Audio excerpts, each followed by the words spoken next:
Elástico Mental.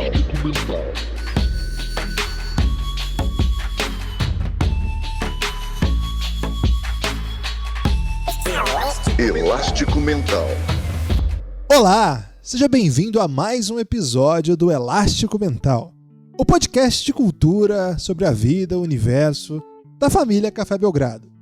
Eu, Guilherme Tadeu, estou aqui com o Lucas Nepomuceno. E Lucas, como de costume, vou deixar você fazer as honras da casa porque você é um ótimo anfitrião, tudo bem? Olá, Guilherme, olá, amigos e amigas do Elástico Mental. Muito honrado mais uma vez. Você não perguntou se tá tudo bem, Guilherme? Mas... Perguntei. Perguntou? Perguntei sim. Caramba, eu tô muito confuso. Já chegamos nessa relação que a pessoa não presta atenção no outro. Mas se a gente for bem honesto, já faz um tempo que a gente tá assim, né? Mas Já. não devia nem estar nervoso, Guilherme, porque o homem é de casa, né? Rodrigo Alves, mais uma vez, de volta aqui nas organizações Café Belgrado. Já conhece tudo aqui, já tá participando desse podcast com o pé na mesa, porque ele já esteve nas nossas organizações umas 6 vezes, eu acredito. Então é quase um sócio aqui do Café Belgrado, mas é a primeira vez onde vai ser proibido falar de basquete, né? Não falaremos nada sobre a bola laranja, apesar de ser um período aí com notícias sobre o desenrolar da NBA, como é que vai ser o futuro da NBA, e um jornalista investigativo poderia trazer respostas aqui pra gente, mas hoje a gente vai falar de outros assuntos, outras facetas de Rodrigo Alves. Rodrigo, seja bem-vindo mais uma vez, a casa é sua. Lucas, Guilherme, eu tô nervoso de verdade. Eu fiquei o dia inteiro pensando nessa gravação, sem brincadeira, porque, como vocês falaram, eu já participei bastante, já frequentei muito o quartel-general das organizações Belgrado, mas esse prédio especificamente do Elástico Mental, porque são vários prédios, né? Tipo um grande condomínio, e virtualmente, claro, né? Porque agora a gente não pode estar presencialmente. Mas o Elástico é um dos meus podcasts preferidos, de verdade mesmo. Então, tô pronto para falar de todos os assuntos, menos desse... Você citou um esporte aí, que eu não lembro agora qual, mas esse esporte aí eu não tô preparado para falar não. Mas qualquer outro assunto, estamos aí. Muito obrigado, viu, pelo convite. Prazer enorme. Ô Lucas, e é verdade isso que ele falou, ele sempre disse pra mim que o Elástico Mental é um dos 3 podcasts dele preferido das organizações Café Belgrado. É verdade. Caramba, Então top 3. Top 3 das organizações Café Medalha Belgrado. de bronze garantida, né? No mínimo quando o brasileiro, bronze ele pega aí. Cara, quando o brasileiro chega nas Olimpíadas, que vai pra semi do judô, acho que é judô, né? Ou é do boxe, que não Judô. acho que o judô perde ainda, né? O judô o tem boxe- Porque o represália. judô você tem que ganhar a final. O Tem que ganhar a boxe final tem do terceiro 4. lugar. O boxe você passa pra semi, você já ganha medalha, né? E normalmente se o brasileiro chega ali no pão, na Olimpíada, é pra ganhar o bronze, né? Então já fica satisfeito que tá na semifinal. Então o Elástico Mental garantiu aqui o seu bronze dentre os podcasts da Organização Café Belgrado. Muito honrado aqui. Ainda tem uma coisa que às vezes você ganha uma luta e já garantiu o bronze, né? Você ganha uma luta, já passou de fase e já tá garantido, porque às vezes é curta a competição. Se for PAN, você pega aí um Exatamente. time aí que PAN, quando não você tem- classifica pro PAN, você já garante o bronze. já garantiu bronze. Você viu que começamos falando de esporte aqui, Tá mas não errado foi isso, basquete. tá errado. Não foi basquete, tá bom. Hoje nós estamos aqui para falar com o Rodrigo, mas nós não vamos fazer como de costume aqui no Elástico Mental, que é fazer uma passagem pela carreira do Rodrigo, porque já tivemos um episódio sobre isso lá no Café Belgrado, tá no YouTube, inclusive, do Café Belgrado, das organizações do Café Belgrado, e nos feeds todos abertos aí, a gente conta aí um varandão da saudade, a história de Rodrigo Alves. Então, se você quiser saber mais desse homem incrível, maravilhoso, você é só procurar aí Rodrigo Alves no nosso feed, que você vai encontrar esse conteúdo. Mas devemos dizer uma coisa, até ali, quando contamos essa história, ô Lucas, o Rodrigo ainda não tinha revolucionado a podosfera nacional. É isso que eu ia falar, Guilherme. Tem um loophole ali, né? Tem um buraco negro, dá pra dizer até, porque não conta tudo que vem depois, né? Então, aquele varandão da saudade já não tá deixando mais saudade não, Guilherme. Tem que renovar aí, contar novas histórias, contar o que ele aprontou. A gente teve aqui... É o volume 2? A gente teve aqui recentemente o Leandro Yamin, citou nominalmente, né, o podcast do Rodrigo como um podcast que tá trazendo coisas novas pra podosfera. A gente meio que tinha acertado que não ia falar mais, né, Guilherme? Pode falar Mas eu gosto podosfera de de novo? falar pra criticar o uso do termo podosfera. Mas se você critica, você tem que ter uma alternativa. Você tem que trazer um nome aí. Podoworld, que tal? Podopark. Então, o Rodrigo tem trazido coisas muito legais, muito diferentes, principalmente no Vida de Jornalista. Não é o único podcast do Rodrigo Alves, mas o Vida de Jornalista é aquele que, talvez por ser só dele, ele deu uma cara, e também por ser uma gama de assuntos, né, ser muito amplo, mais focado no jornalismo, que tem sofrido muito, Rodrigo e Guilherme, né? Tem levado pedrada aí de todo lado. Pessoas que tratam o jornalismo como algo, como um inimigo, então imagino que seja ainda mais propício para existir um podcast chamado Vida de Jornalista e que tem uma pessoa tão ética, tão íntegra à frente, no seu comando, um cara que pode ser exemplo e espelho para muita gente. Então o que a gente queria mesmo, né, Guilherme, é que ele começasse falando do Vida, até pra gente aprender a fazer podcast. Cara, deixa antes de mais nada eu mandar um abraço pro Yamin, porque eu tava ouvindo o episódio dele e era alta madrugada já, sei lá, devia ser quase umas 4 da manhã.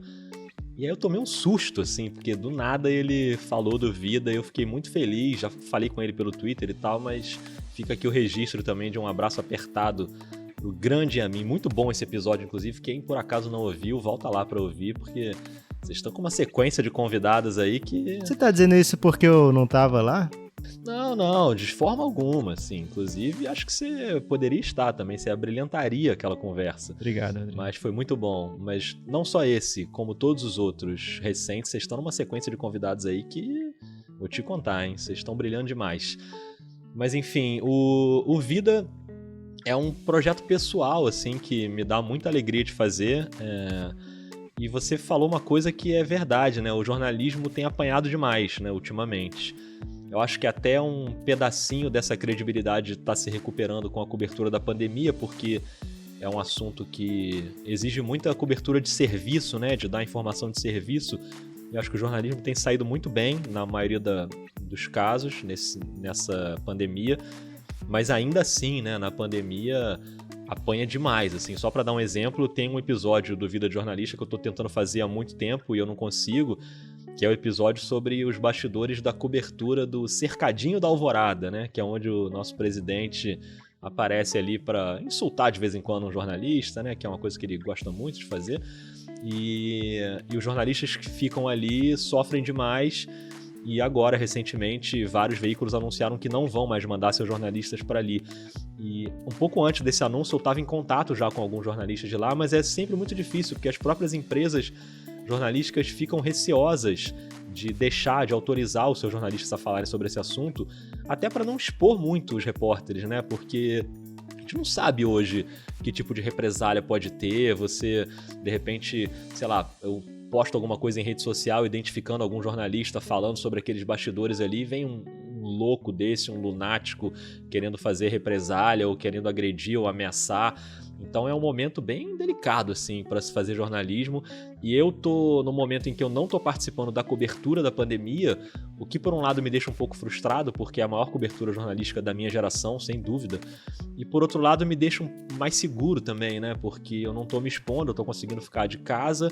Eu tenho feito o meu trabalho no Sport TV de casa sempre, participando de casa. E a produção do Vida de Jornalista também é toda de casa. Então eu me sinto mais seguro, eu exponho menos a minha família. Eu moro sozinho, mas sempre falo isso, né? Se eu por acaso me infectar, eu não sei se eu consigo segurar minha mãe em casa, né? Minha mãe vai querer me visitar, ou enfim, se estiver aqui no hospital. Então, minha mãe e minha tia, que são um grupo de risco, eu tento preservar ao máximo.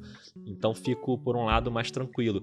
Mas com o Vida, eu pelo menos tento me convencer que eu tô tentando documentar essa cobertura de alguma forma, conversando com jornalistas que estão cobrindo.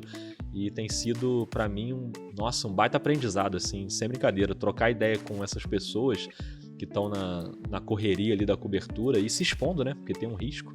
Mas pra mim tem sido muito legal. Então essa segunda temporada, a maior parte dela tem sido sobre a cobertura do coronavírus, e o que me deixa triste de ter que conviver com esse assunto o tempo inteiro, mas aliviado por pelo menos poder documentar essa cobertura.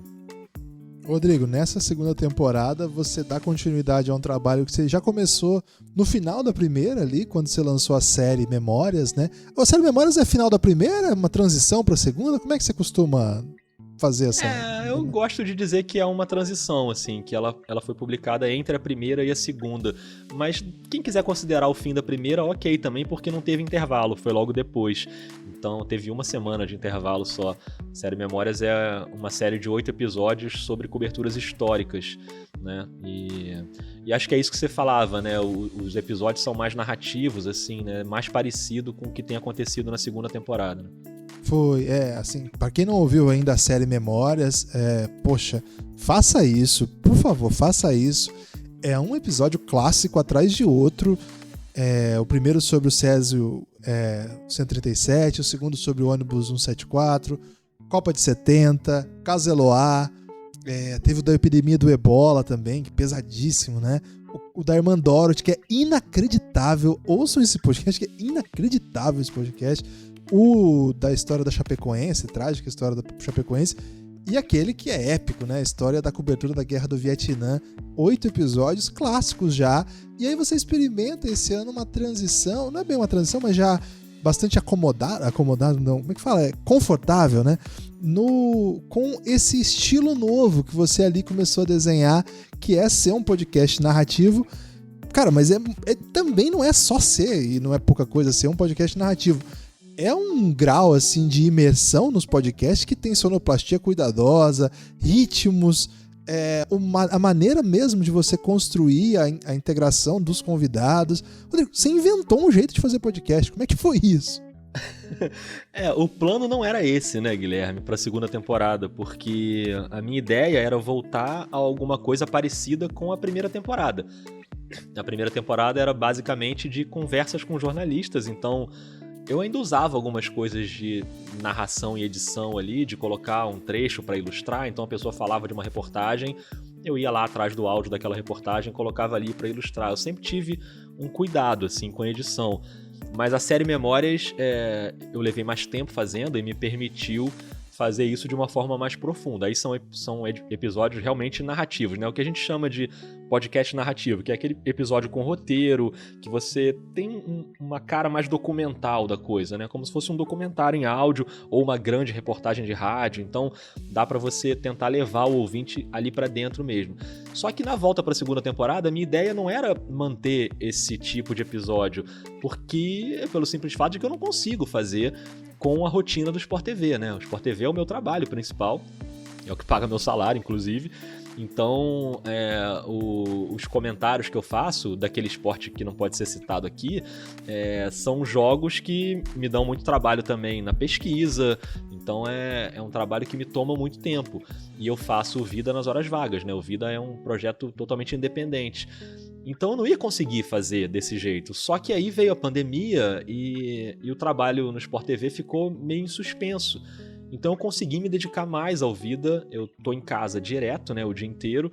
E eu consigo, ainda que invadindo as madrugadas, fazer umas edições mais complexas, mais profundas, assim. Então acabou que a série, a segunda temporada, que era pra ser também de entrevistas com um jornalista, com uma jornalista, acabaram virando episódios mais temáticos com vários jornalistas. E aí sim, eu falei, bom, já que eu vou ter tempo pra isso, eu vou fazer uma coisa que é o que eu mais gosto de fazer, que é me dedicar bastante à edição e à sonorização. O processo do Vida eu faço todo sozinho, né? Desde a pauta até as entrevistas, o roteiro, a edição, a divulgação, a locução, a apresentação, o processo todo eu faço sozinho. Então, a edição é uma parte que eu tenho me dedicado de uma maneira meio obcecada, assim. Eu fico ali trabalhando cada detalhe e tal, e eu gosto de fazer, eu tenho gostado muito de fazer as edições. E eu consegui fazer isso justamente por causa dessa situação diferente da minha rotina. E então, eu gosto muito quando alguém nota isso, quando alguém comenta sobre a edição ou sobre a maneira como os episódios são narrados, porque realmente tem sido uma coisa que eu tenho me dedicado bastante, assim. Acho que ainda é um caminho muito longo, porque eu não sou editor profissional, nunca trabalhei com edição de áudio, tem muita coisa que eu faço que certamente dá pra fazer de um jeito mais inteligente e mais fácil, mas eu não sei porque eu não domino a ferramenta. Eu vou muito ali na tentativa e erro, e é uma coisa muito intuitiva, mas eu gosto muito de fazer, então pra mim tem sido um desafio encontrar essa linguagem, assim, e fazendo coisas e experimentando coisas, assim, que é legal quando alguém comenta, né? Você faz uma coisa num pedaço ali do episódio que depois alguém fala, aquele pedaço ali, achei que funcionou bem. Isso tem acontecido, assim, durante a segunda temporada. Rodrigo, agora talvez você tome distraído, assim como alguns dos nossos ouvintes podem também tomar distraído, mas a gente não queria aqui falar só do vida, né? Só do que você tá fazendo agora. O Guilherme falou aqui, né? A gente quer falar da vida inteira de Rodrigo Alves. E se a gente não quer saber de trajetória profissional, a gente quer saber dessa trajetória, porque assim, você é um cara que a gente admira muito pela sua criatividade, e de todas as vezes que a gente já gravou, que a gente trocou ideia, ou até mesmo uma vez que a gente pediu uma coisa simples pra você, você entrega uma coisa caprichada, né? Teve uma vez que a gente pediu pra você mandar um áudio como se fosse no ano de 2003, e aí a gente pensou que você ia mandar um áudio, assim como a gente pediu para outras pessoas, a gente deu uma mexida no áudio das outras pessoas para ficar com uma qualidade mais 2003 do que 2018, que na época era 2018, e você meteu um toca-fita, né? Você meteu uma sonoplastia, ficou uma coisa muito legal, ficou, assim, muito além do que a gente esperava. Então você gosta de botar o seu toque, você gosta de botar um capricho, né? Um molho em qualquer coisa que você faz. E a gente, toda vez que a gente conversa com você, a gente percebe que isso é mais ou menos da sua natureza, né? E a nossa geração, a gente é mais ou menos todos da mesma faixa etária aqui, o Guilherme sendo um pouco mais velho, eu acredito. Como assim? Guilherme, eu sou de julho. Que patada, né? Eu sou de julho, Guilherme. Você é de fevereiro. Eu tô me sentindo a Phyllis do The Office, quando o Michael chamava ela de velha. Ela falava assim, mas a gente foi pra escola junto. A gente é todo mundo aqui da mesma faixa etária. E eu acho que a nossa geração é um pouco privilegiada porque a gente pegou todo o avanço tecnológico, né? A gente pegou tudo que existe, assim. Quem viveu antes da gente, a tecnologia vinha muito devagar, assim, né? Os avanços vinham de geração para geração e aparecendo uma coisa realmente impactante. A gente acredita que todo mundo viu uma TV em preto e branco ainda, né? Ou na sua casa ou na casa de algum parente seu, TV preto e branco. E depois disso foi uma onda de ousadias, né? E aí a gente queria falar com você sobre o processo audiovisual da vida de Rodrigo Alves, né, Guilherme? E como é que a gente aborda esse assunto, Guilherme? Eu imagino que você tenha bolado aí um game plan pra gente trazer tudo que o Rodrigo fez na vida. É porque assim, né, o Rodrigo, ele... Tem até recentemente um episódio que eu fiquei muito sensibilizado, assim, que o Rodrigo usou pra contar lá no Vida de Jornalista, pra contar as mortes do coronavírus, notas musicais. Cara, esse negócio, assim, é de um cuidado e ao mesmo tempo, assim, de uma inventividade, né? Que acho que ilustra muito isso que o Lucas está trazendo, né? Que é uma espécie de... Na verdade, o Rodrigo não faz podcast, simplesmente. Ele usa a mídia que está à sua disposição para fazer aquilo que ele tem vontade, né? Tanto que antes disso ele estava na TV, antes disso ele estava no site. O Rodrigo foi editor do Globo Esporte por anos, muitos anos, o maior site de esportes do Brasil. Tá na TV ainda hoje. Antes disso estava no jornal. Então eu fiquei pensando assim, Lucas, que em que medida que, na verdade, isso é mais retrato de alguém que usa as coisas que estão à sua disposição para desempenhar aquilo que ele acha possível, e aí o podcast pinta como uma espécie de oportunidade, mas na real, assim, se o Rodrigo estivesse lá nos anos 60, ele estaria inventando alguma doideira lá com as rádios dos anos 60, e se fosse os anos 80, ele estaria ali no início da internet, inventando um chat para fazer essas paradas. Então eu me pus a pensar nisso quando no nosso podcast teve um episódio aqui que é o On Demand, que a gente fez sobre essa transição mesmo de época, né? Quem não ouviu ainda, volta aí. É um podcast bem interessante, assim. Autoelogio não pode, né? É um podcast aí que pode ter ficado legal. Você pode ouvir. Se quiser que elogie, eu elogio. É isso que eu ia dizer. Um podcast que o Rodrigo falou que ficou bom. Não, esse episódio, inclusive, talvez tenha sido o episódio que me fez me apaixonar de vez pelo Elástico, assim. Esse episódio é sensacional, assim. É sensacional. Que isso? Claro que eu já era apaixonado por vocês dois antes, né? Então, de qualquer forma, eu ouviria. Mas esse episódio, assim, ele arrombou as portas da minha memória, assim. Então foi incrível. Então, e pensando nisso, aí o Rodrigo, quando a gente falou lá sobre as locadoras, a transição das fitas cassetes que a gente fazia e tal, o Rodrigo me mandou assim, cara, ele ficou pensando nas locadoras, falou, cara, nós precisamos levar o Rodrigo lá pra conversar sobre isso, porque, na verdade, assim, eu tenho a impressão que pra nossa geração ter passado por isso dá uma certa margem de, cara, eu posso quebrar esse limite aqui, eu posso ir para um lado, posso ir para o outro.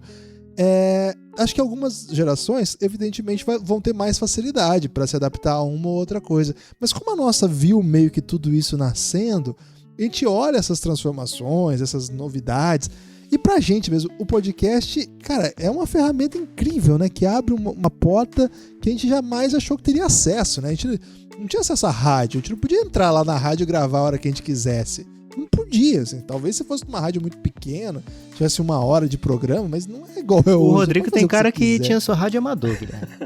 Na casa dele. Não tinha não. O Rodrigo lançou o Vini. Eu lancei o Vini, isso aí é verdade. O Rodrigo lançou o Vini. Acho que até contou no outro podcast lá. Isso é verdade. Você contou naquele podcast? Isso aí? Eu não lembro, né? Se eu contei, mas resumindo só, eu lancei o Vini. Mentira, não lancei, mas eu trabalhava na rádio da faculdade na época, e o Vini, do hit Mexe a Cadeira, foi lá bater na porta pra entregar lá a fitinha dele pra gente tocar, e a gente tocou. Obviamente, assim, 3 pessoas ouviram, mas eu digo até hoje que eu que lancei o Vini.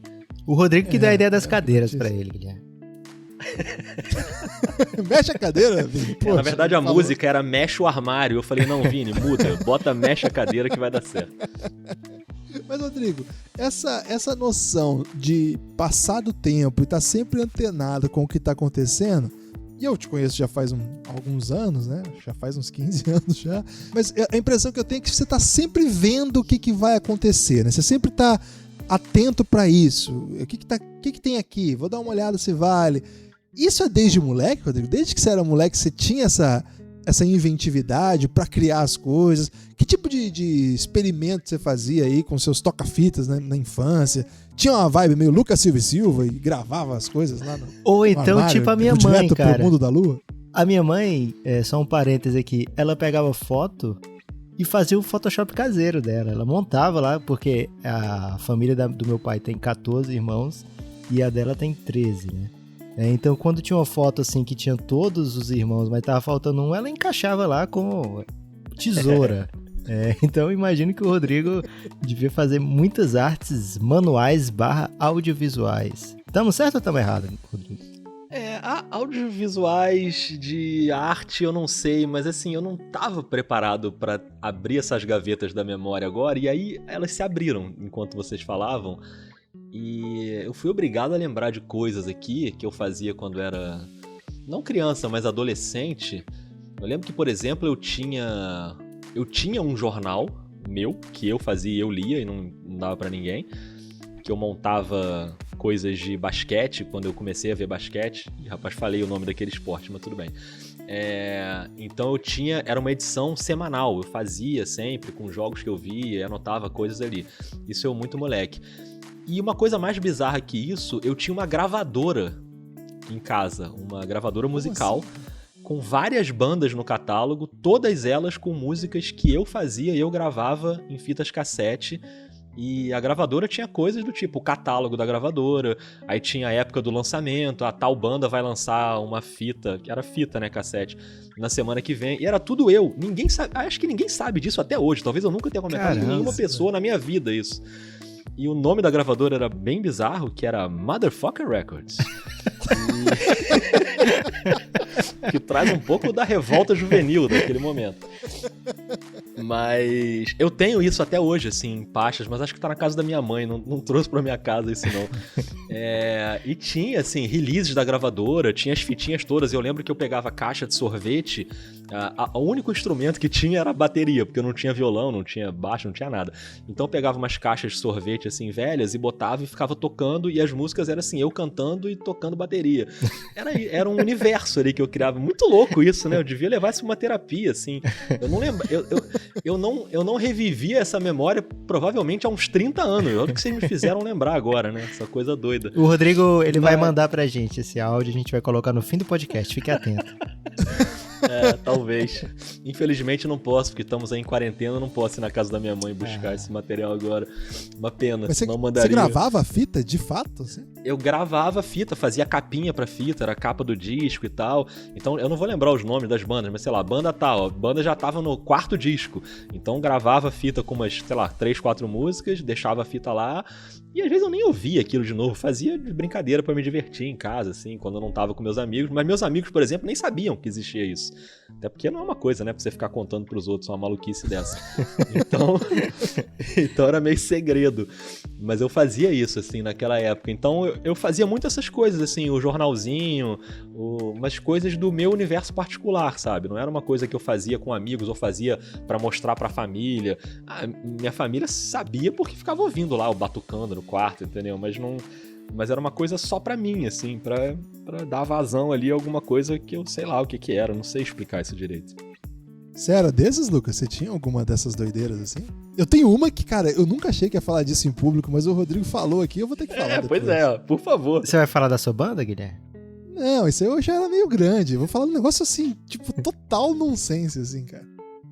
Que medo. Cara, eu venho de uma família grande, né? Eu já falei o tamanho das famílias dos meus pais, mas eu também tenho 3 irmãs e esse monte de tio que eu tinha deu vários primos pra gente, né? Então a gente fazia todo fim de ano, a gente fazia isso a partir dos meus 6 anos, 5 anos, a gente fazia uma espécie de reunião familiar, né? Ou época de Natal ou época de Réveillon, e a gente ou interpretava alguma coisa ou gravava previamente, né? Então teve um ano que a gente fez uma paródia da Rede Globo, que era a Rede Bobo, e dentro dessa paródia... Crítica social foda. Dentro dessa... A gente, assim, o mais velho tinha 15 anos, eu tinha 6 anos. Então eu era o grande figurante, né? Eu tava nos comerciais, porque comercial era bom, que eu não atrapalhava tanto. Eu era o público de uma apresentação de show, e eu fui eu também toquei pandeiro numa apresentação. Essa foi a minha participação. Mas tinha, assim, a família toda fez tinha um jornal, aí, sempre fazendo piada com os membros mais velhos da família. No ano seguinte a gente fez uma escolinha do professor Raimundo, onde cada personagem era um desses tios, né? Isso da família do meu pai. Então era já uma família, assim, bem... cearense, né, velho? Então todo mundo é metido a humorista aqui no Ceará. Muitos criativos, né? Minhas irmãs, eu tenho 3 irmãs gênias, e provavelmente estão ouvindo agora, né? Então vou ganhar pontos por ter dito isso, mas é a pura verdade, todas elas são muito geniais, e elas me levaram, assim, para esse mundo de vamos tentar aqui, vamos inovar aqui, vamos fazer aqui, e acho que isso se traduz um pouco nos nossos podcasts, né? A gente tenta fazer, se a gente não tem capacidade de mexer de editar, de fazer umas coisas bonitas, né? A gente gosta de inventar doideiras, né? Eu e o Guilherme, a gente faz muita coisa sobre aquele esporte que hoje especificamente a gente não tá comentando, mas a gente gosta de inovar, assim, pelo menos algo nosso, se não é uma coisa inédita no mundo, pra gente é uma inovação, né? E acho que todo projeto, e muita gente que escuta podcast, eu quero até já perguntar isso de você, Rodrigo, que muita gente faz podcast também, e se você hoje está fazendo faculdade de jornalismo, muitas vezes você vai ser obrigado a lançar, né, um podcast, assim, não obrigado, mas pode ter uma cadeira onde meio que seja intuitivo até você fazer um podcast, né, experimentar isso aí. Imagino que você seja referência para muita gente disso aí. A gente, em bem menor escala, também né? Muita gente procura a gente para fazer, para conversar, né? Eu tô querendo começar um podcast, me dá umas dicas aqui, eu gosto muito, me identifico com o jeito de vocês, gosto do estilo e tal. E acho que a gente sempre fala, né? Coloque a sua cara naquele podcast, né? Porque é o que vai ficar. Você tem suas referências, né? Todo mundo precisa de ter suas referências, mas se você não vai colocar a sua cara, dificilmente vai ficar um trabalho que seja honesto com você, né? Um material que vai ser, que você vai conseguir reproduzir com mais com tranquilidade, né? Se a gente faz uma coisa que é natural pra gente, é bem mais fácil de ser reproduzido, né? E acho que isso fica um pouco claro no que a gente faz e muito claro no que o Rodrigo faz também, né? Então, o Elástico Mental tem isso, né? Eu também fazia anos que eu não lembrava dessas histórias aqui da minha família. Bateu uma saudade grande, né? Porque quando você tem uma família enorme que se reúne tanto, né? Que faz tanta festa, imagina aí, 14 irmãos só de um lado e cada um com 3, 4 filhos, o tanto de aniversário que tem, né? Então a gente se vê muitas e muitas vezes durante o ano. Infelizmente, por conta de política, não sei nem se é política o nome disso, né? Mas por conta de... Enfim, dessa doideira que a gente tá hoje, boa parte da família já não se confraterniza, né? E o Elástico tem isso às vezes, de abrir umas chagas ou memórias, né? No caso, teve seu lado bom, Guilherme. Agora eu tô muito curioso pra saber que doideira é essa que você vai contar, Guilherme, porque eu achei que você não tinha segredos comigo. Eu tô constrangido já. No meio disso tudo eu já me arrependi, tava na esperança de eu ter esquecido que eu falei isso e passar pra frente. Falei, cara, vou escapar dessa porra. Não, assim, depois de Motherfucker Record, você vai ter que contar isso. Ai, cara, mas eu vejo. Imagina a mãe do Rodrigo abrindo uma caixa de sapato e vendo lá, Motherfucker. É muito bom. Era punk, Rodrigo, as bandas? Não, eram estilos variados, assim. Tinha muita coisa de punk, porque eu já tava... Aliás, eu não ouvia tanto punk na época, mas como era só uma bateria, né? Então era uma batucada meio frenética. Acho que a maioria era rock punk, assim. Assim, no meu caso, eu sou filho único, né? E, cara, eu não tinha videogame quando eu era bem criança. Assim, eu fui ter um videogame quando eu era mais velho.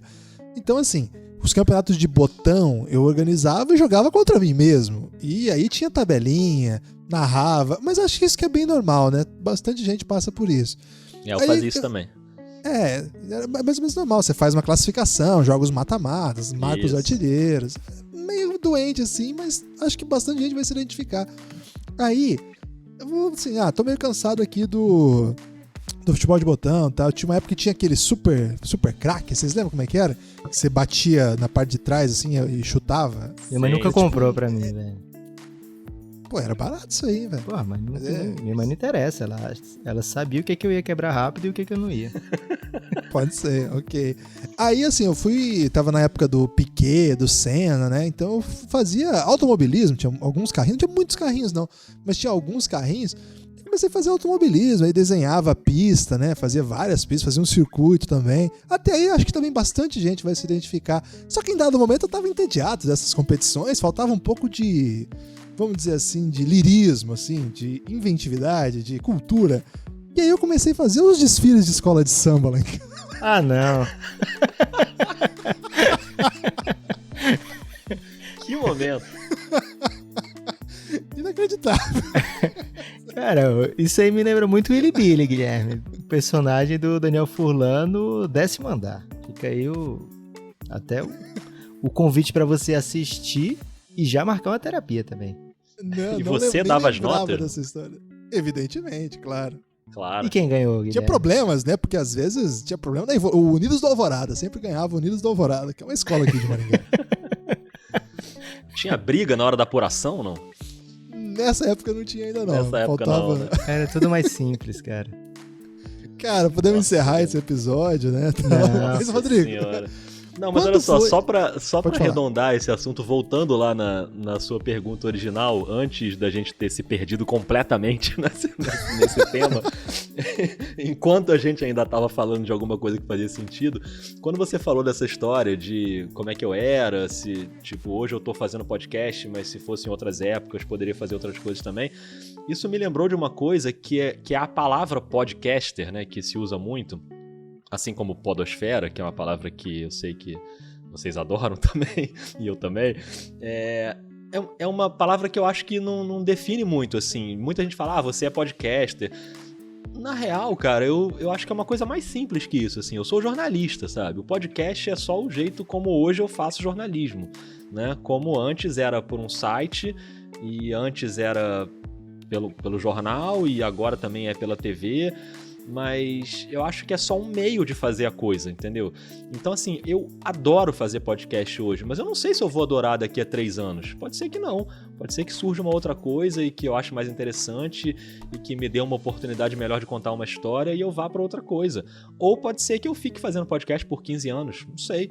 Pode ser também. Como eu já fiz blog, como eu já fiz rádio, TV, jornal, site, acho que o importante aí é que assim, eu sempre fiquei prestando atenção no que estava aparecendo, entendeu? Então, até porque o meu trabalho no Globoesporte.com me exigia muito isso. Quando você trabalha com internet, você tem que ficar muito ligado no que está surgindo. Então, era uma rede social nova, era uma ferramenta nova. Aí surgiu realidade virtual, aí eu já ficava olhando para aquilo ali e já queria fazer. Surgiu a ferramenta interativa, não sei o que, eu já olhava para ali e queria fazer.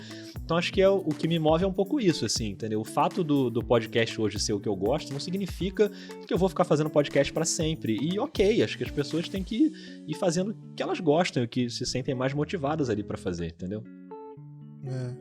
Especificamente assim. Eu consegui prestar atenção na resposta do Rodrigo, mas eu confesso que eu tava mais ligado no Unidos da Alvorada, Guilherme. Depois você vai ter que me dar mais detalhes disso aí. Eu fazia o samba enredo também, hein? Queria dizer isso. Vai ter que cantar. Mas quem desfilava, velho? Era você ou era seus bonequinhos? Porra. Os bonequinhos, vinha em cima do carro e tal. Tinha uns caminhão que eram maiores. Eu tinha um caminhão de madeira, assim, que ele era sempre um abre-alas, cara. Ele ia na frente, brilhando muito. Que demais. Caramba. Rodrigo, você falou, né? Eu gosto de fazer o que tá... Mas não é na moda, né? Mas assim, aproveitar as tecnologias, né? O que tem à disposição e ir lá e fazer o seu jornalismo, né? Fazer o seu trabalho, contar as histórias que você acha que devem ser contadas, que merecem ser contadas. Imagino que isso chegue... ainda mais carregando esse nome tão potente que você colocou no seu podcast, né, Vida de Jornalista. Acho que isso deve chegar para uma legião assim de futuros jornalistas, né? Você está preparado assim? As pessoas te procuram como uma espécie de mentor, como uma espécie de caramba, eu tô gostando do que esse cara tá fazendo aqui, eu quero, sei lá, me aproximar dele. Hoje é muito fácil se aproximar, né, das pessoas virtualmente, né? Então tem muita gente que te procura, futuros jornalistas te procuram com essas preocupações de vida de jornalista que você expõe no seu programa? Tem bastante sim, cara. Bastante gente procura. O Vida é um podcast que não tem um público muito grande, né? Não tem uma audiência muito grande, porque ele é voltado para uma determinada fatia assim, da população, que é basicamente de jornalistas e estudantes de jornalismo. Claro que tem gente que não é jornalista e estudante de jornalismo que escuta, porque gosta das histórias e tal. Mas eu acho que a maior parte do público do Vida é de jornalistas. E tem muitos estudantes que ouvem, e estudante de jornalismo tá sempre muito inquieto, né? Assim, ainda mais no mercado com a crise que tá, então não sabe como é que vai ser. Então eu tenho conversado muito assim com estudantes, com turmas de estudantes, né? Eu sempre falo isso, assim, se alguma faculdade levanta o dedo, eu já vou correndo assim para conversar com os alunos, porque para mim é muito importante também entender o que está passando pela cabeça deles. Então, inclusive o episódio do Vida que eu estou produzindo nesse exato momento é com estudantes de jornalismo, para saber como é que está a vida deles agora durante a quarentena, sem as aulas ou com as aulas à distância. Então eu já fiz um episódio na primeira temporada sobre isso e estou voltando nesse episódio agora. Então acontece muito, assim, a gente tá gravando num dia aqui, daqui a 2 dias, numa sexta-feira, eu vou participar de 2 turmas, né, à distância, numa aula online, para conversar com alunos de faculdade. Aconteceu semana passada, acontece com bastante frequência. E acontece muito também de estudante mandar mensagem, e aí acho que tem a ver também com uma abertura que eu deixo muito grande, principalmente no Twitter do Vida, que eu estimulo muito, até no próprio podcast, para as pessoas me procurarem no Twitter e tal. Então acontece muito de estudante mandar mensagem, ou para, tô fazendo um trabalho, preciso de uma entrevista, posso te mandar umas perguntas? Ou então assim, tô montando um projeto, queria que você desse uma olhada. É claro que assim, eu não consigo dar conta de tudo, assim, né? Então isso me frustra um pouco às vezes, mas a maioria absoluta, assim, a gente consegue trocar uma ideia e conversar, e é uma coisa que E aqui não vai nenhuma demagogia, assim, é uma coisa que pra mim é importante pra caramba, cara, porque eu sempre briguei muito sobre isso quando eu trabalhava no Globoesporte.com como editor, de a gente tem que se preocupar o tempo inteiro pra redação não ficar fechada ao que tá surgindo. E o que tá surgindo é a molecada nova que tá saindo da faculdade, né? Ou que tá na faculdade agora. E é uma geração completamente diferente da minha e da que veio depois. E eu sempre brinco disso. Ou eu tô dando muita sorte, ou a gente tá prestes a ter a melhor geração de jornalistas da história do Brasil, assim, porque as turmas com quem eu tenho falado, os jovens estudantes com quem eu tenho falado, é inacreditável, assim, a cabeça deles e como eles estão abertos para não só para tecnologia, porque isso também é meio clichê, né, dizer que o jovem é da tecnologia, o velho não, e depende, às vezes tem jovem que é super tapado também e tem velho que tá super ligado em tecnologia, mas no geral, assim... O Guilherme tá no TikTok agora, Rodrigo. Então, eu falo muito sobre isso, assim, eu fui num festival de jornalismo no ano passado... Sobre o Guilherme no TikTok? Não sobre especificamente isso, mas sobre o TikTok, não o Guilherme.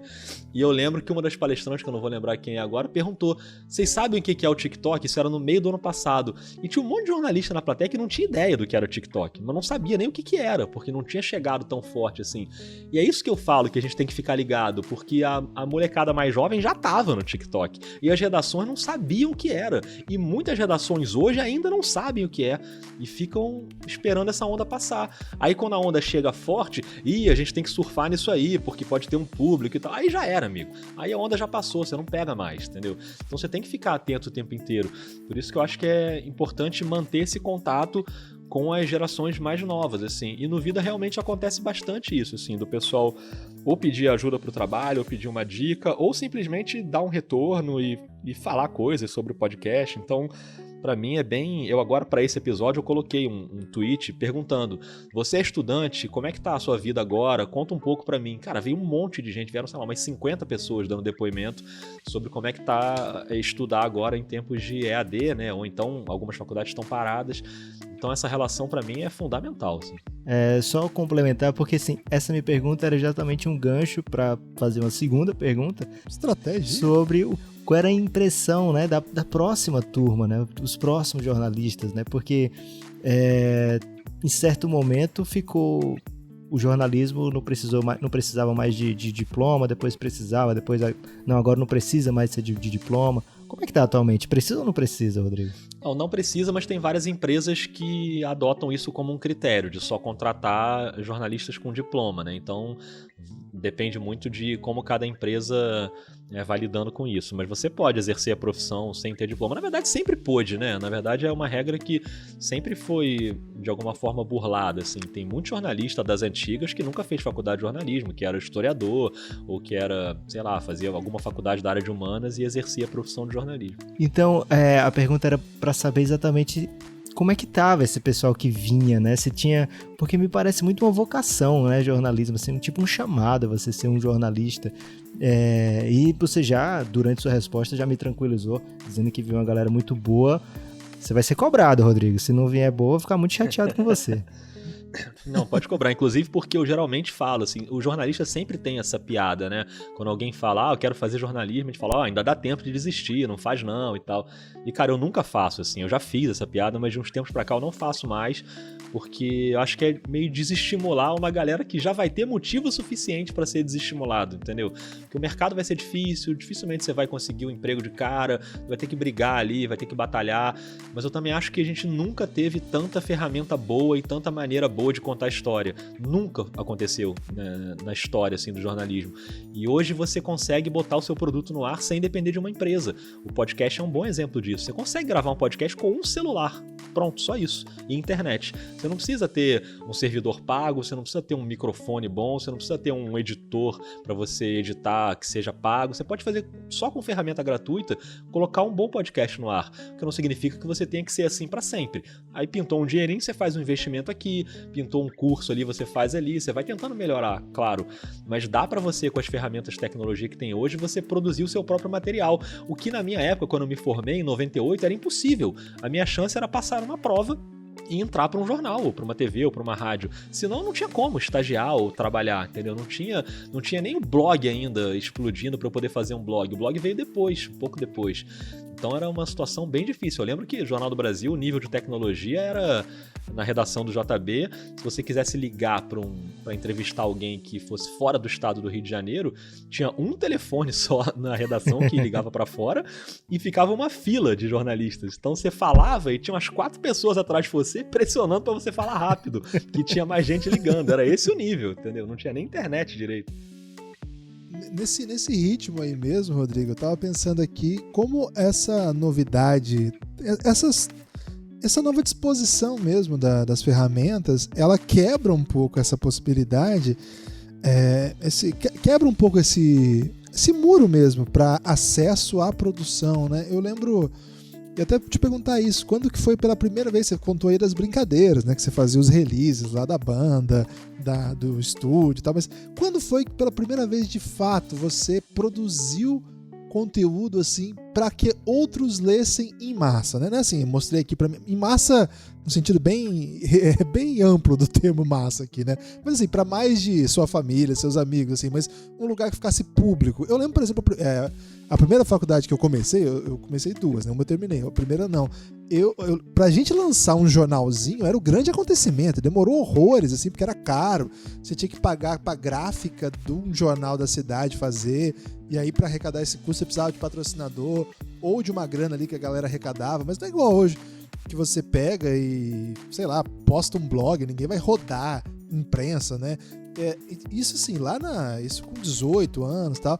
Grêmio de escola, por exemplo, hoje eu vejo, tem alunos que têm blog, alunos que são muito ativos em redes sociais, alunos até no ensino médio, quando eu dava aula no ensino médio, que eram muito ativos, tinham, sei lá, perfil no YouTube que tinha seguidores, etc. Quando foi assim que pela primeira vez você saiu, digamos assim, do seu próprio universo ali que você criava e teve essa possibilidade de escrever alguma coisa ou produzir alguma coisa pros outros, ou pros outros no sentido pra mídia, né? Como um meio pra alguém ler, alguém que você não conhecesse lesse. Eu acho que tem 2 momentos aí. O primeiro que eu lembro tem a ver com punk rock, né? O punk rock tem a ver com muita coisa importante na minha vida. E quando surgiu a internet, eu lembro de ter ficado muito ansioso, assim, do tipo, cara, eu preciso abraçar esse negócio, eu preciso fazer alguma coisa com isso, eu preciso, sei lá, desbravar isso aqui de algum jeito. E era aqueles tempos de internet que para você conseguir a conexão era um inferno, né? Internet de escada, só podia ser à noite, que o pulso era mais barato, aí minha mãe só deixava eu conectar à noite, e se você conectava a internet, ocupava o telefone da casa, então minha mãe não podia ligar pra minha tia, porque eu tava na internet, a pessoa pegava o telefone pra ligar, tava um que você não ouvia nada, que alguém tava na internet. E eu lembro que a primeira coisa que eu fiz, eu já ouvia punk rock nessa época, e eu fiz um site de punk rock, que aí começou a surgir, né? Esse negócio de fazer site gratuito, GeoCities, eram umas coisas assim, né? Meio da época dos dinossauros. E eu fiz um site chamado Planeta Hardcore. É um nome péssimo também, né? Planeta Hardcore. Eu sou muito ruim de dar nome, né? Acho que o grande nome que eu dei na minha vida foi Rebote, que eu acho um bom nome para um blog daquele esporte que a gente não pode falar aqui. Mas vida de jornalista é demais, né? Então, aí eu gastei toda a minha criatividade naquele momento, e o Vida de Jornalista, eu acho um bom nome também, mas assim, não foi que eu tive uma grande ideia. Eu tava sentado aqui no sofá da minha casa e eu tava procurando um nome, e eu olhei pra estante e vi o livro do Gay Talese, que é um dos jornalistas que eu mais admiro, assim. Ele tem um livro chamado Vida de Escritor, que é com bastidores das reportagens dele. Aí quando eu vi isso, eu falei, bom, é óbvio que o nome tem que ser esse, porque o espírito do podcast é exatamente esse, bastidores de reportagem, e ainda é uma homenagem ao cara que eu admiro, então esse aí foi até fácil. Mas enfim, o Planeta Hardcore era um nome muito ruim, mas eu tinha uma coisa também, que quando começou a internet a chegar e a gente começou a usar e-mail, eu lembro que a primeira vez que eu tive um e-mail, eu me achei assim muito importante. Cara, eu tenho um e-mail, meus amigos não têm ainda, mas eu tenho. E era os Rodrigo lá dos Estados Punker? Unidos... Não, meu e-mail era rodrigo.alves@openlink.com.br. Foi meu primeiro e-mail, que o meu servidor chamava OpenLink. Idioso esse e-mail. E aí os caras das bandas de punk rock estavam nessa vibe também, os americanos, das bandas que eu escutava. E eu começava a mandar e-mail pras bandas, e os caras respondiam, porque na época não tinha quase ninguém na internet, então os caras respondiam. E aí eu resolvi criar esse site pra entrevistar as bandas. E aí as pessoas aqui do Brasil que ouviam as bandas ficavam malucas. Falavam, cara, como assim? O Rodrigo conseguiu conseguiu entrevistar o cara lá, que a gente só ouvia o CD, e o CD também ainda era uma coisa que não tava... O CD tava um pouco mais popularizado, assim, mas também, né? E aí eu comecei a fazer esse site de entrevistas e de resenhas de discos, né? E aí aconteceu uma coisa que pra mim foi muito legal, que as pessoas começaram a ler o site e as bandas brasileiras começavam a me entregar coisas nos shows. Pô, tem aqui a fita da minha banda, a fita demo, bota lá no teu site, ouve aí, vê o que você acha. Então eu fazia resenha de fita demo de banda punk aqui do Rio, de São Paulo, gente que mandava pelo correio, aí mandava fanzine pelo correio, tinha muita troca de fanzine na época. Então acho que assim, o punk rock foi a primeira vez que eu comecei a produzir alguma coisa pra um público que não era gigantesco, mas o site teve um certo prestígio, assim, na época. E o segundo momento, já mais profissionalmente, foi quando eu entrei pro Jornal do Brasil, só que antes de entrar pro Jornal do Brasil, teve uma história engraçada também, que o meu pai falou assim, você tá na faculdade de jornalismo, eu conheço um cara lá do Jornal do Brasil que ele vai te dar uma chance lá. E eu odiava isso, assim, ir pra um lugar porque fulano quer me ajudar, eu ficava morrendo de vergonha, não queria ir. Mas o meu pai encheu tanto o saco, eu não tinha estágio, que eu fui. E eu lembro até hoje do nome do cara, Nelson Batista. Eu cheguei na redação e tava lá a Treinou Marília, o Corinthians, que era secretária. Treinou o Corinthians, mas não era esse. E nem o filho.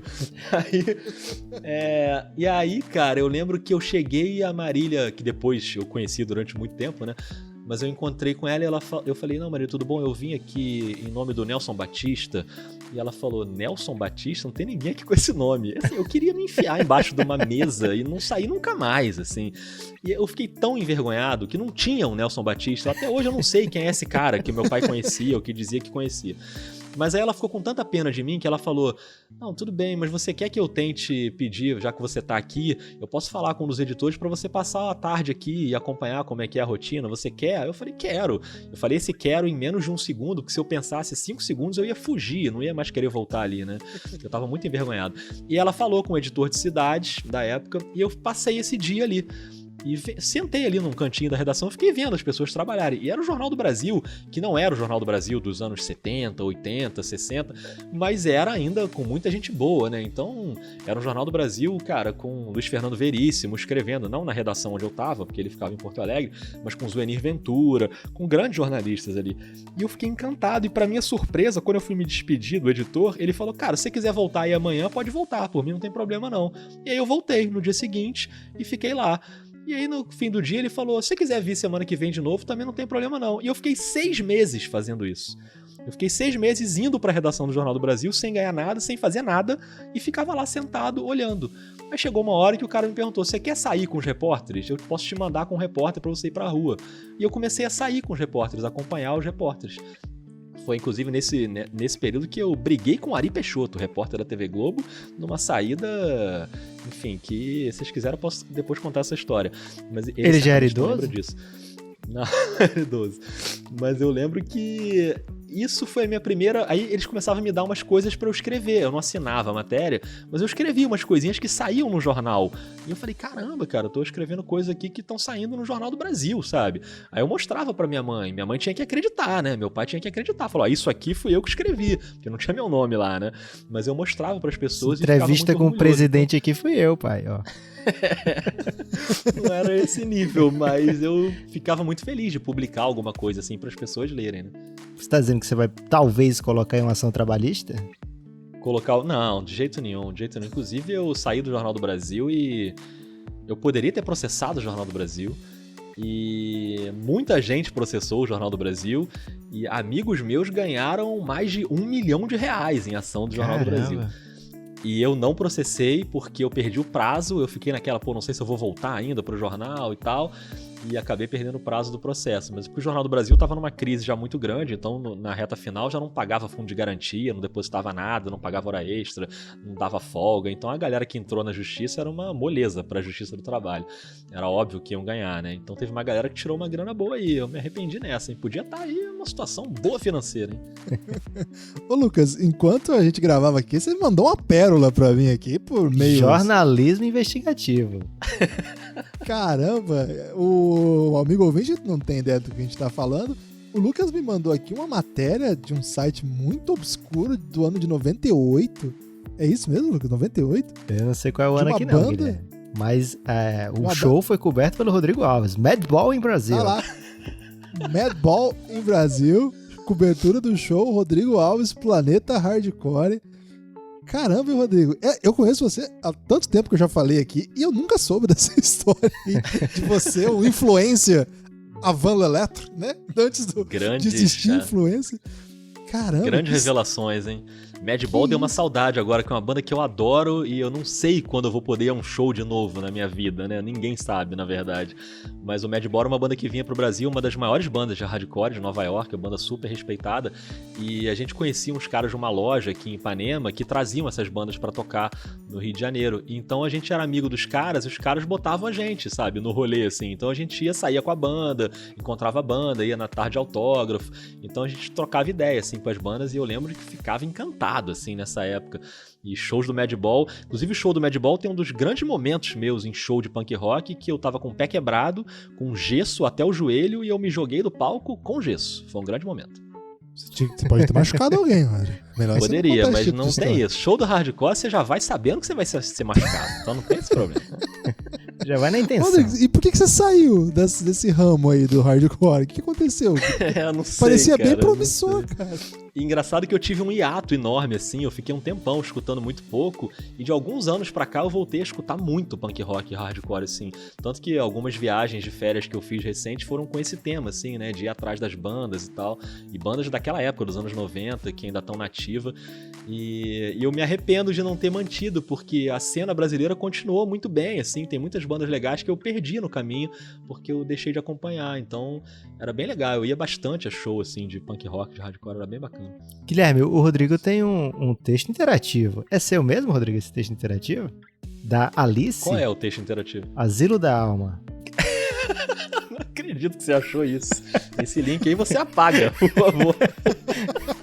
Você vai escolhendo, velho. Isso aí foi... E uns cara... anos depois, agora a Netflix faz isso com suas séries, tem isso agora, né? Eu tô muito assustado com esse podcast, cara, que vocês são muito perigosos, vocês vão descobrindo as coisas no meio da conversa. Eu nem falei nada disso. Esse texto da Alice, eu recomendo não seguir, porque ele não termina. Eu terminei ele no meio, então a história não acaba.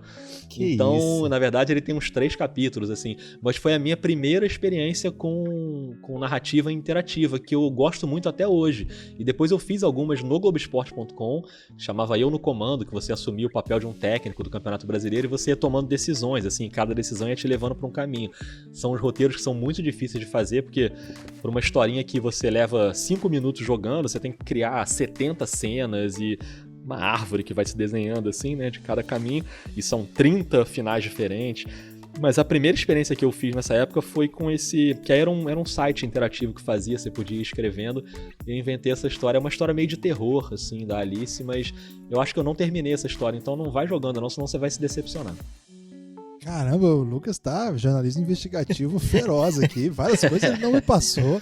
Eu fiquei com Na medo. real, a gente foi por caminhos aqui que eu jamais esperava aqui do Rodrigo. Várias novas descobertas aqui. De fato, ficou um volume 2, mas com um ritmo narrativo diferente, né? O homem tem muitas facetas, Guilherme. Inclusive, você sabia que o Ken humano brasileiro também chama Rodrigo Alves, né? Você sabia disso? É verdade. Tem isso? Tem isso. O Brasil Ken tem humano... um Ken. O Ken humano, pra quem não conhece, é o cara que fez um monte de operações plásticas pra ficar igual o Ken, né? O boneco Ken. E depois agora, recentemente, ele fez operação, enfim, um transexual também. E aí foi muito noticiado também. E nessa época da operação, foi muito noticiado com o nome dele, Rodrigo Alves, né? Mas antes, os meus amigos já me mandavam links do Ken humano. A cada plástica nova do Ken humano, um monte de gente me mandava link e tal. Se você botar Rodrigo Alves no Google, quem vai aparecer é ele. Não é nem o segundo Rodrigo Alves mais famoso, que é um cantor meio brega também, que chama Rodrigo Alves. Então é o Ken humano. O Ken humano ainda usa o nome de Rod Alves, né? Pra diferenciar. Ele mudou agora, com essa operação que ele fez. Aí ele mudou pra Rod Alves, Foi uma mudança recente. Eu acompanho a carreira do Ken humano. Que te deixou mais tranquilo, né, Rodrigo? Você tá em que lugar no ranking dos Rodrigo Alves, Rodrigo? Eu só conheço esses dois, na verdade, mas deve ter mais, assim. Tem o Rodrigues Alves, né? Que é bem mais famoso que eu também, que presidiu o país. Morreu na gripe espanhola, então tem uma história mais dramática, assim, do que a minha. Ô, Rodrigo, mas voltando aqui pra trilha dessa transição aí que também move tanto a vida da gente, né? Você passou, digamos assim, pelo fim, não vou dizer fim, mas um caminho de perda um pouco da força do jornal, um pouco não, bastante, da força do jornal impresso, da mídia impressa, e para essa transição pro eletrônico, blog. Agora a gente está no podcast, mas é muito antes disso, os sites ganharam muita força, muito relevo, e no meio disso tudo, você teve assim, várias posições diferentes para ocupar, né? Você já foi repórter, você já foi editor, agora você é comentarista. No seu projeto especificamente, lá no Vida de Jornalista, você é o faz tudo, né? O One Man Band, né? Tinha essas coisas aí no Rio, Rodrigo? Os festivais One Man Band tinha. É, muito louco isso aí, né? E lá você faz de tudo, né? Tá nessas diferentes posições. Impõe também diferentes perspectivas para lidar com esse monte de funcionalidade que aparece. Por exemplo, quando você é um funcionário comentarista, você poderia ser tranquilamente um comentarista que só comentasse o jogo. Eu sei que você não é.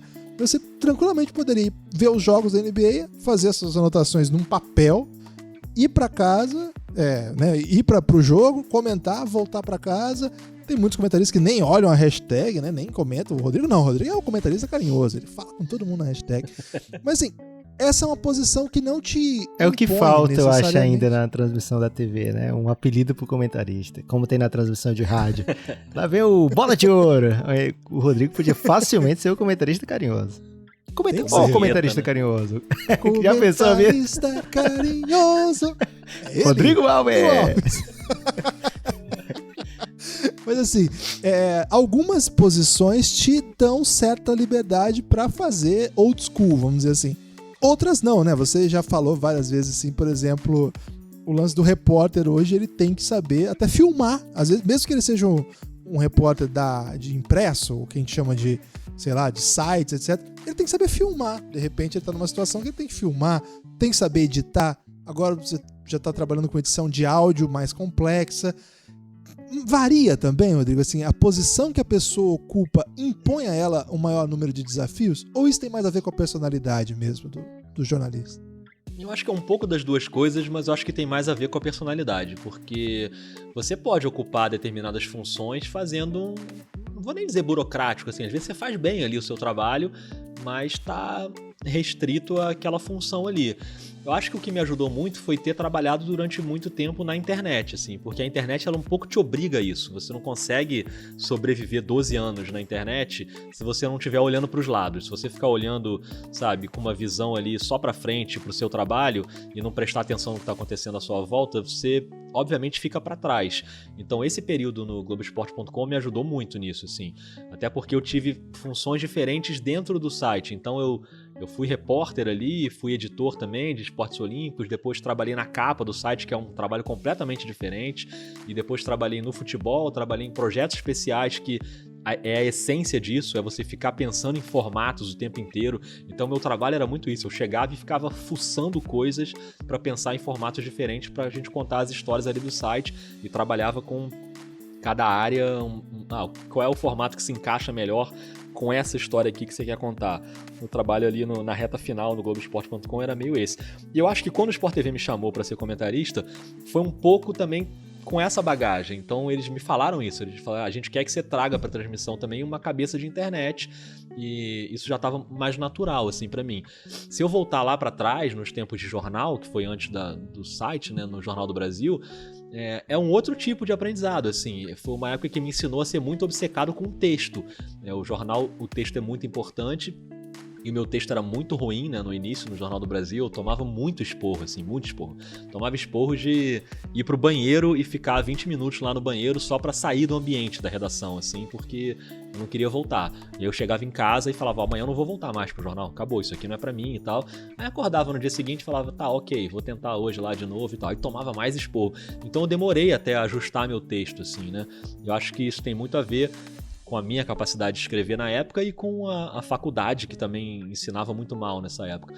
Mas eu depois fui ficando obcecado com o texto, e até hoje eu sou muito obcecado, mas hoje eu uso menos o texto de reportagem. Hoje eu uso mais o texto de roteiro, né? Que é o roteiro do Vida, que eu escrevo. Tudo que tá no Vida do Jornalista é escrito, nada é falado de improviso.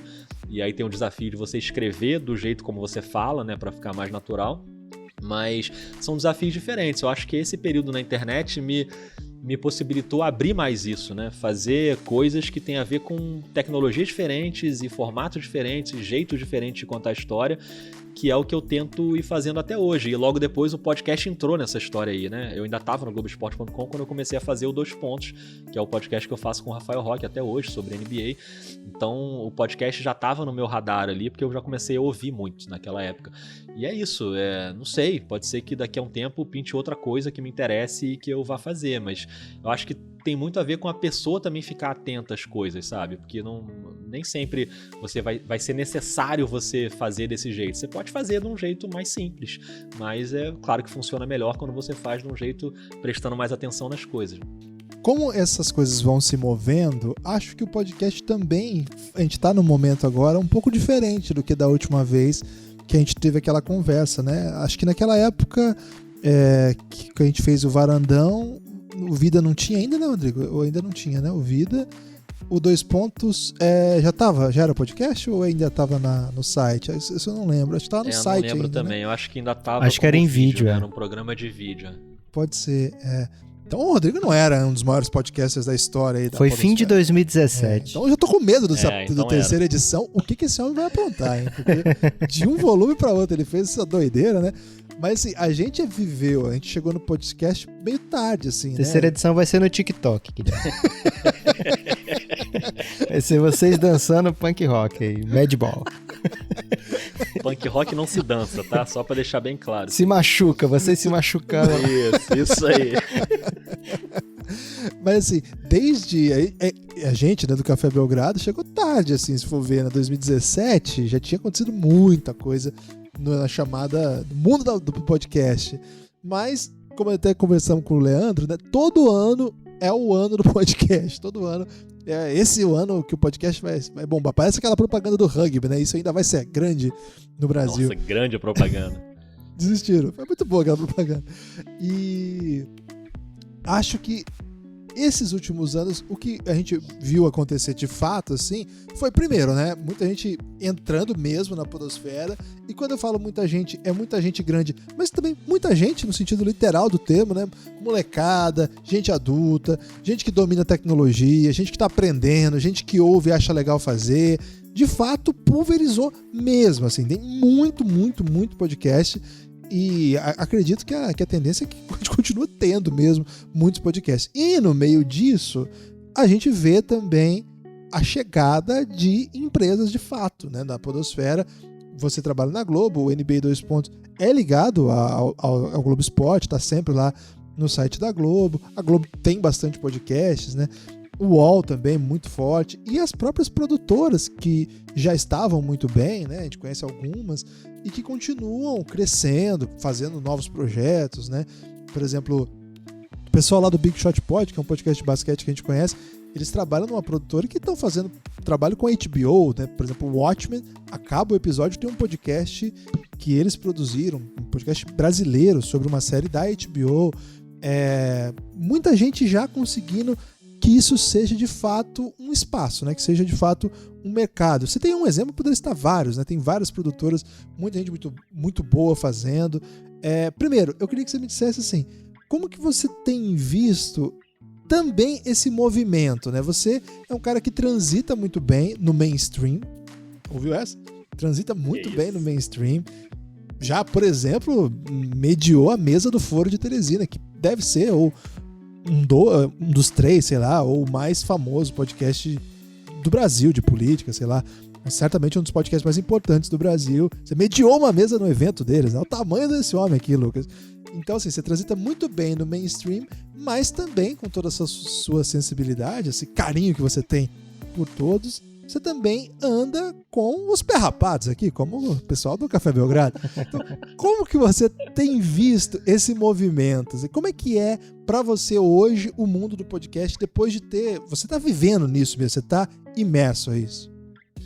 Eu acho que quando a gente chegou lá no início no mundo dos blogs, assim, acho que dá pra dizer que a gente, quando a gente começou a fazer aquilo, na blogosfera, ali ainda era tudo mato, entendeu? Quando a gente começou, a gente deu uma capinada naquele terreno ali. Nos podcasts, não, né? Como você falou, quando a gente começou a fazer podcast, o terreno já estava capinado, já tinha uma galera fazendo muito bem, já tinha inclusive algumas dessas empresas que você citou, não empresas necessariamente, mas esses grupos, né, de podcasts, que a gente tem vários hoje muito bons, do Leandro e a mim um exemplo, né, da Central 3, mas a gente realmente teve, depois dessa nossa entrada, um pouco mais recente, sei lá, do ano passado para cá, realmente teve uma explosão muito grande, e esse segundo movimento, assim, foi por causa da entrada de grandes empresas, assim, né? Acho que isso deu uma turbinada quando empresas, e eu tô falando mais aqui do jornalismo, porque é mais a minha área, então a Folha de São Paulo entrou, a Piauí entrou com o Foro de Teresina, que você citou aí,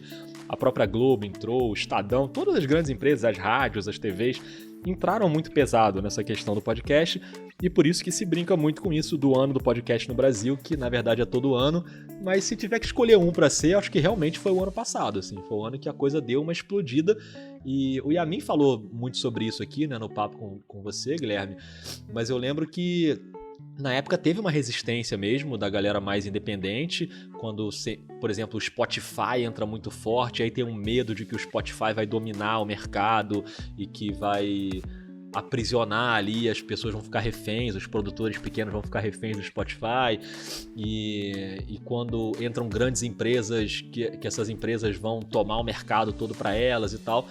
O que, de certa forma, não deixa de ser verdade, porque as empresas, realmente, os podcasts mais ouvidos hoje são esses de grandes empresas e os mais tradicionais e independentes que já existiam. Tipo o Nerdcast, por exemplo, que é um podcast que começou super independente, que hoje ele se mantém completamente, né, na parte financeira, e é talvez o maior podcast do país, assim. Como o Mamilos, por exemplo, que também começou de forma independente, e aí na B9, né, que essa confraria deles lá também fazem hoje de uma maneira muito profissional, com patrocínio. Então são podcasts independentes que cresceram muito e que hoje estão no topo, na elite, né, da podosfera, para usar mais uma vez essa palavra.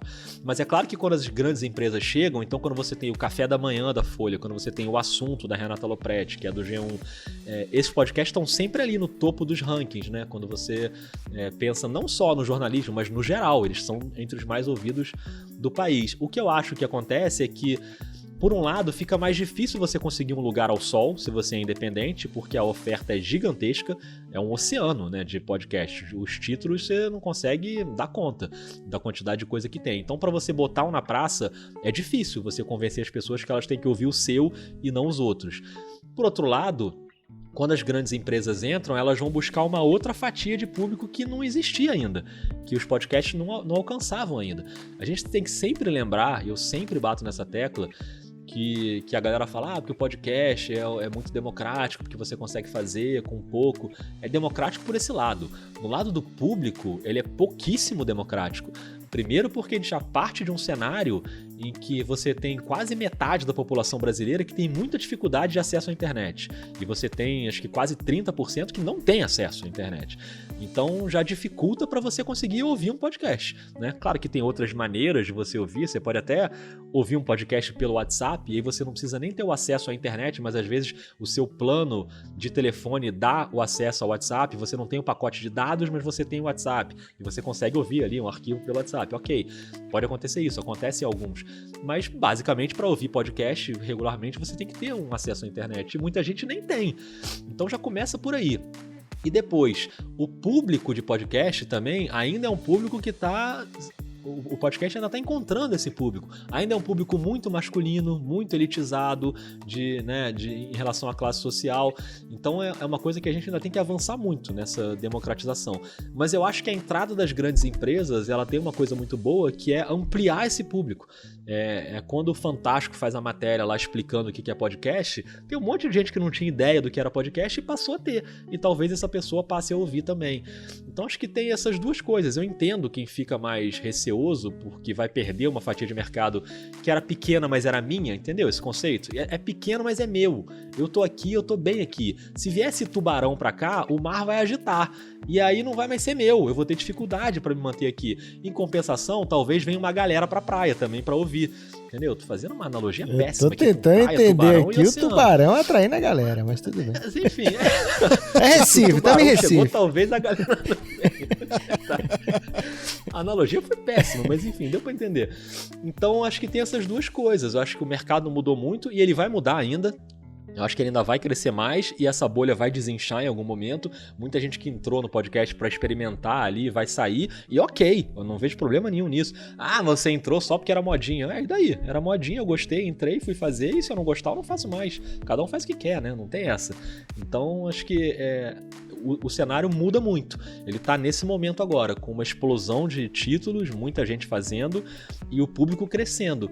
E a tendência é que melhore isso, que realmente vai ficando mais democrático. Tomara, né? Porque o que a gente quer, é claro, é atingir um público cada vez maior. Rodrigo, e no meio... Pode falar, Lucas, desculpa. Não, só ia dizer que tem uma fatia de mercado aí inexplorada que é de pessoas... Um podcast pra explicar escola de samba caseira, né? Como fazer, que tipo de aquele de desfile, adereços. você acha um desfile bom?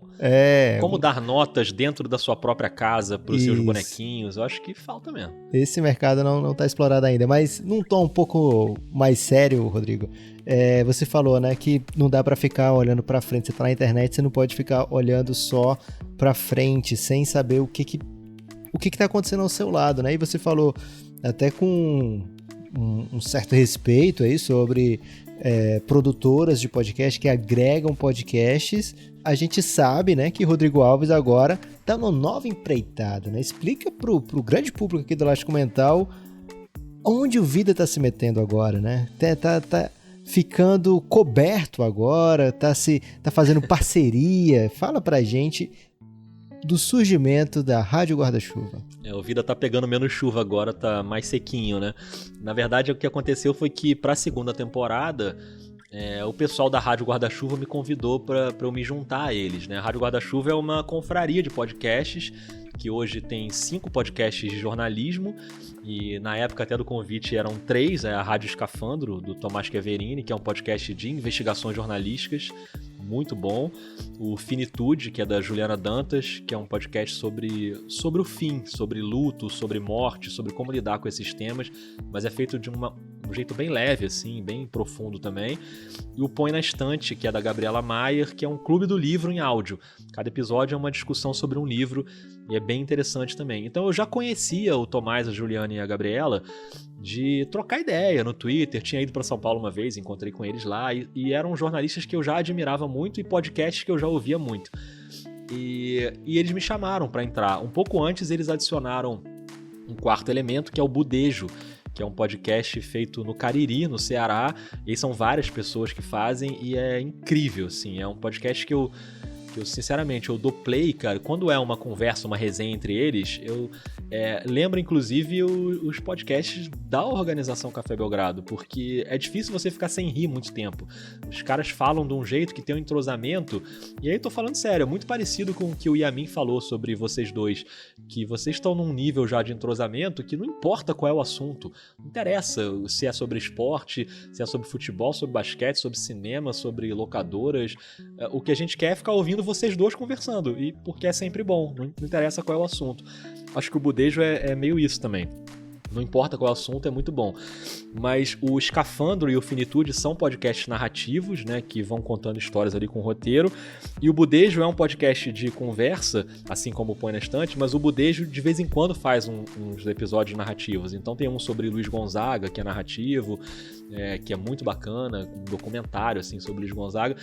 E, cara, essas pessoas me chamaram pra eu me juntar a eles, entendeu? Então, eu sempre falo isso com eles, assim, se eu não gostasse tanto dos episódios deles, eu provavelmente ia ter que falar também, porque a gente tem ali a nossa parceria, então um divulga do outro e tal.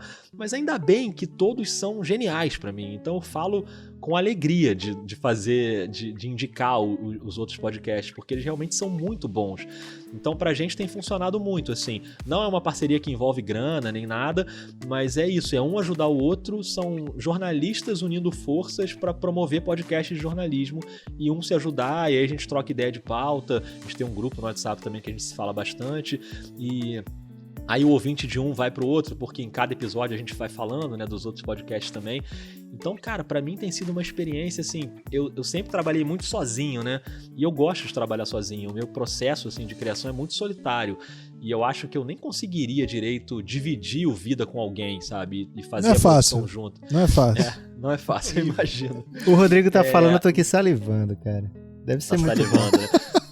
Mas essa troca de experiências e de ideias com eles tem sido fundamental pra mim, assim. Primeiro porque o conteúdo é muito bom e inspirador, de verdade, assim. Não tem nenhuma falsidade aqui, nem um nível de 1% de falsidade. Eu admiro muito e gosto muito de todos esses podcasts, assim como eu gosto de vários outros também, de jornalismo e narrativos. Mas esses especificamente são... Eu tô muito feliz de ter sido abraçado, assim, por eles, sabe? E eles têm um carinho muito grande pelo Vida também. E eu adoro dividir o tempo inteiro, assim, trocar ideia com eles. Tem sido uma experiência bem legal. A gente tem umas ideias de avançar também para essa questão financeira, de patrocínio, de se remunerar de alguma forma. Eu acho que todos ali da Rádio Guarda-Chuva têm as campanhas de financiamento coletivo, cada um tem a sua, né? Ou no Catarse, ou no Apoia-se. Enfim, como o Café Belgrado também tem. Mas é uma coisa que a gente pensa, mas por enquanto é uma coisa de parceria mesmo, de trocar ideia e caminhar junto, entendeu? Acho que isso tem funcionado muito bem pra mim. Não, muito legal. Fica aí o convite, budejo, escafandro, finitude, põe na estante e evidentemente... Aliás, sobre o escafandro, coincidência que a gente tá conversando sobre esse negócio que vocês falaram no início, de locadora, de filme e tal, e o episódio, enquanto a gente tá falando do episódio que saiu hoje, nesse dia que a gente tá gravando do escafandro, é sobre a Netflix, é sobre os meandros da Netflix, a origem da Netflix, tem um monte de história curiosa ali, e o início do episódio fala muito sobre locadoras, assim, né, e aí eu falei, caramba, eu tava ouvindo esse episódio, daqui a pouco eu vou gravar o Elástico, e a gente já conversou sobre esse tema, e já teve episódio sobre esse tema. Locadora é um tema que eu gosto muito, assim, então tá tanto no escafandro quanto no papo aqui também. Nós enganamos o Rodrigo, né? A gente falou que ia trazer ele aqui pra falar de locadora, e no final de contas a gente falou de muita doideira. Mas é bom que a gente deixa outra oportunidade pra convidar o Rodrigo também, Lucas, porque o homem ele acaba aceitando os convites e aí ele se ferra nisso, né? Porque ele vem de coração aberto e a gente explora. Aliás, Rodrigo, você é uma pessoa que é mais convidada por podcast no Brasil? Já tem essa estatística? Não sou não, mas eu adoro participar, então podem convidar. É porque às vezes, assim, eu não dou conta de gravar, assim, então fica meio apertada a rotina. Então eu fico meio culpado, cara, quando alguém me convida e, sei lá, naquela semana eu não posso. Eu fico, pô, será que a pessoa tá achando que eu tô meio metido, assim, que eu tô meio marrento e que eu não tô querendo gravar? Spoiler, ele tá, viu, gente? Mas assim, se combinar o cachê direitinho, como vocês fizeram, então me pagando muito bem pra estar aqui, eu venho, não tem problema. Pagando o dobro do que eu recebo, cara, é um absurdo. Uma vez eu convidei um cara que pediu cachê, eu queria dizer isso aqui. Mesmo, né? No outro podcast da casa, o podcast mais conhecido da casa, uma vez teve isso. Mas deixa pra lá essa história aí, agora todo mundo vai vir na DM. Começa com qual letra? Começa com... Deixa pra lá. Não fala não, cara, não fala. Lucas, chegou a hora de deixar o Rodrigo embora. Você tem um destaque final pra fazer? O meu destaque final é o seguinte: procurem, escutem, por favor, Vida de Jornalista. Procurem o site gostando, né? Procurem o site de financiamento coletivo do Vida de Jornalista. Tem plano baratinho lá de a partir de R$5 e tem outros também ali para quem tiver com mais condição nesse momento. É um podcast que merece ser abraçado, cuidado e admirado, né? O Rodrigo faz um dos trabalhos mais admiráveis do Brasil. E aí eu tô colocando não só a podosfera aqui, Guilherme, tô colocando qualquer coisa junto e é sempre um prazer conversar com você, Rodrigo. Muito obrigado por ter voltado e certamente será convidado muitas vezes, porque apesar de eu ter brincado ali, você aceita sempre, cara, é muito fácil, então a gente vai continuar te explorando. Pode explorar à Rodrigo, vontade. sua vez. Agora é o seu destaque final, você pode falar tudo que você quiser, pelo tempo que você quiser, mas tem que aproveitar, porque depois você não pode palavra falar de mais. baixo calão. Pra mim. Pro Guilherme pode. Ok. Tem isso, eu posso falar se eu quiser por 45 minutos o meu destaque final? Pode. Totalmente.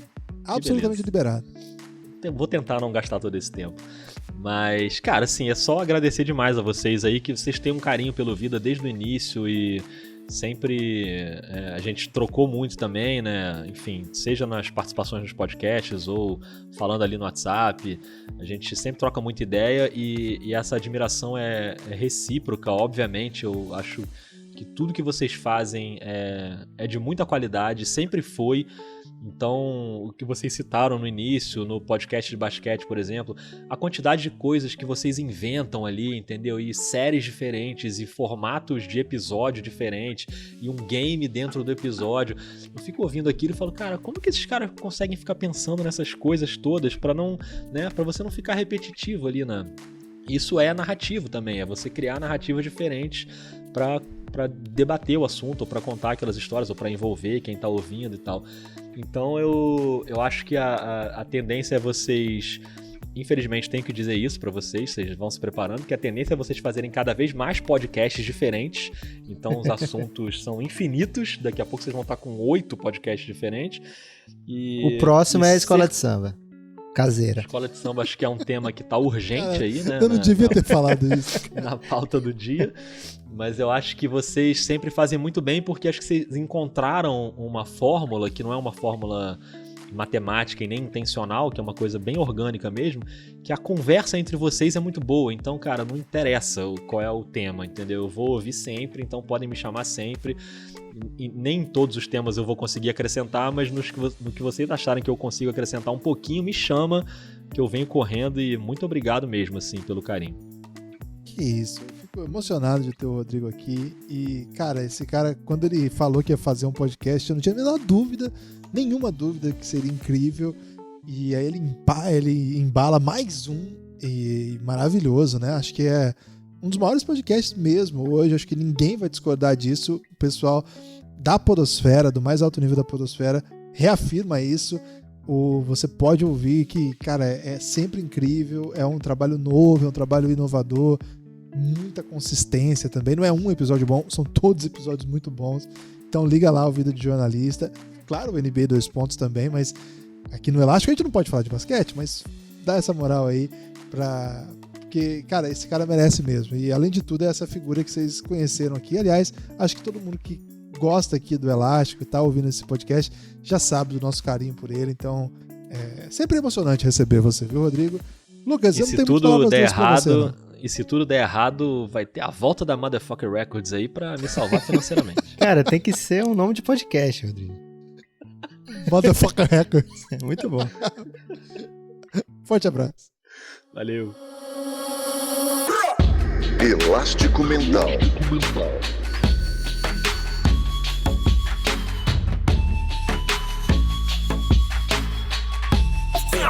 Elástico Mental.